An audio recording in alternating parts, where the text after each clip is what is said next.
আজকের ওয়েস্ট বেঙ্গলে বিজেপি সরকার আসতে রাস্তায় নামাজ পড়া বন্ধের কথা, গরু কুরবানির উপরে কড়াকড়ি, রোড সাইডে গোস্তের দোকান বন্ধ, কসাইখানার অভিযান, আর বহু মুসলমান বলছে কত নিষ্ঠুর এই বিজেপি সরকার। কিন্তু আজ আমার প্রশ্ন শুধু সরকারের কাছে না, সমাজের সেই সব দায়িত্বশীল মানুষদের কাছে। আপনারা এতদিন কি করছেন? এতদিন অনেক কসাই লাইসেন্স ছাড়া ব্যবসা করলো কেন? কেন রোড সাইডে গোস্তের দোকান চললো?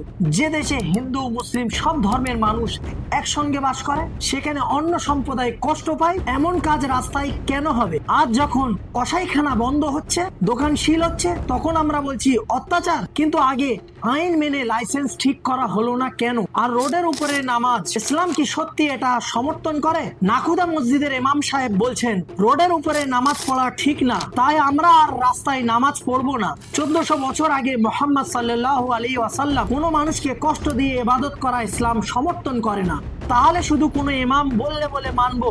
1400 বছর আগে মোহাম্মদ সাল্লাল্লাহু আলাইহি সাল্লামের কথা আগে কেন মানা হয়নি? এই ধরনের কাজ আমাদের ইসলামকে বদনাম করে। তবে হ্যাঁ, আমার প্রশ্ন সরকারের কাছেও আছে, যদি রাস্তায় নামাজ পড়া ভুল হয়, তাহলে রাস্তায় রাজনীতি মিটিং কেন ঠিক? রোড ব্লক করে মিছিল কেন ঠিক? রাস্তার উপরে পুজোর প্যান্ডেল কেন ঠিক? আইন যদি হয় সেটা তাহলে সবার জন্য সমান হোক, কোনো এক ধর্ম বা কোন সম্প্রদায়কে টার্গেট করে নয়। কারণ গণতন্ত্র মানে সব ধর্ম সব মানুষের সমান অধিকার, আর ইসলামও শেখায় শান্তি, দায়িত্ব আর অন্যের কষ্ট না দেওয়ার শিক্ষা।